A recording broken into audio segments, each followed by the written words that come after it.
So hello everyone. आज का जो हमारा लेक्चर है इसमें हम रैंकिंग के बारे में डिस्कस करेंगे कि किसी वेबसाइट पे जो है एसईआरपी पे पेज किस तरीके से रैंक होते हैं।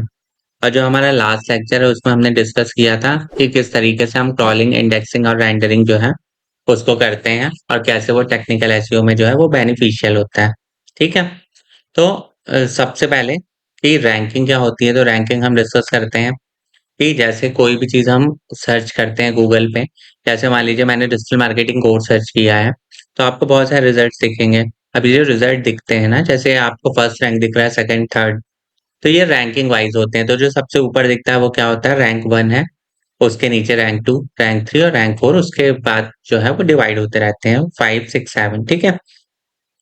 पर ये जो रैंकिंग है ये किस चीज के ऊपर डिपेंड करती है, सबसे इंपॉर्टेंट फैक्टर ये है। तो फिर ये जो है वो गूगल बॉट डिसाइड करते हैं। जो मैंने आपको लास्ट में बताया था कि क्रॉलिंग होती है, उसके बाद जब कंटेंट समझ में आता है तो इंडेक्सिंग होती है, और इंडेक्सिंग रेंडरिंग होने के बाद फिर हमारा रैंकिंग होती है। तो जो हमारी पेज को रैंक रैंक प्रोवाइड कराते हैं ना, उसके लिए डिपेंड जिम्मेदार कौन है, उसके लिए रिस्पॉन्सिबल है हमारे गूगल के बॉट्स। ठीक है।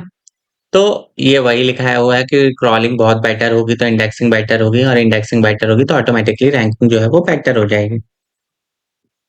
अब फैक्टर्स की बात करें तो गूगल जो है मोर देन 200 फैक्टर्स जो है जो कि रैंकिंग के लिए रिस्पॉन्सिबल होते हैं।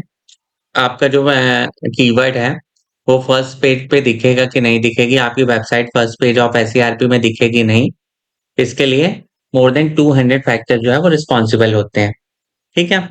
अब ये जो मोर देन 200 फैक्टर्स हैं, ये तो गूगल कभी रिवील नहीं करता है कि कौन से वो फैक्टर्स हैं।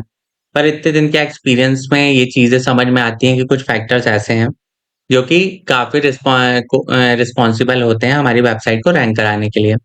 तो आप देखेंगे कि यहाँ पे लिखा है keyword in search query, keyword in description, keyword in H1 tag and keyword in title tag. Keyword जो है वो बहुत ज़्यादा इंपॉर्टेंट होते हैं, पर ये कीवर्ड्स होते क्या हैं, इसको थोड़ा-सा हम लोग समझते हैं कि कीवर्ड क्या है। तो कीवर्ड्स जो हैं, ये हर जगह मौजूद होते हैं, मतलब हमारी क्वेरी में भी और ब्रांड के कंटेंट में भी।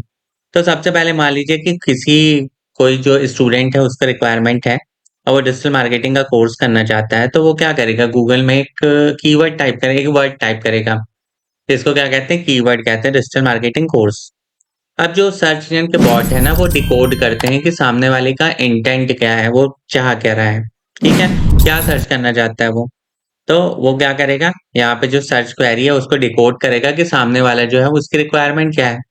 फिर उसके अकॉर्डिंगली वो बहुत सारे वेब पेजेस जो है यहाँ पर डिलीवर करेगा with the relevant answers and informations. पर ये आंसर एंड इंफॉर्मेशन है, ये प्रोवाइड कौन कराता है, तो ये प्रोवाइड कराते हैं ब्रांड्स। अब ब्रांड्स को कैसे पता चलता है कि ये जो वेबसाइट शो हो रहे हैं, ये जो क्वेरी सामने वाले ने की है वही वेबसाइट दिखती है, ये कैसे किस चीज के ऊपर डिपेंड करता है, ये सारी चीजें कीवर्ड के ऊपर डिपेंड करती हैं। ठीक है। तो कीवर्ड होते क्या है, जो एंड यूजर जो है जिसको रिक्वायरमेंट है, जो अपने सर्च क्वेरी में यूज करता है, तो उसको कीवर्ड कहा जाता है। ब्रांड जो है वो यूज करते हैं कीवर्ड को टू ऑप्टिमाइज द कंटेंट, मतलब अपने कंटेंट में कीवर्ड्स को वो पुट करते हैं जिससे कि उनकी वेबसाइट जो है वो रैंक हो जाए। ठीक है। तो कीवर्ड जो है वो सर्च क्वेरी में भी होता है, कीवर्ड जो होता है वो लोगों की वेबसाइट में भी होता है, ब्रांड्स में भी, ब्रांड्स की वेबसाइट पे भी होता है। तो एक्चुअल में ये कीवर्ड्स होते क्या है, इसके बारे में हम डिस्कस करते हैं। ठीक है। तो इसके बारे में डिस्कस करते हैं हम नेक्स्ट लेक्चर में। इस लेक्चर के लिए इतना ही। Thank you so much.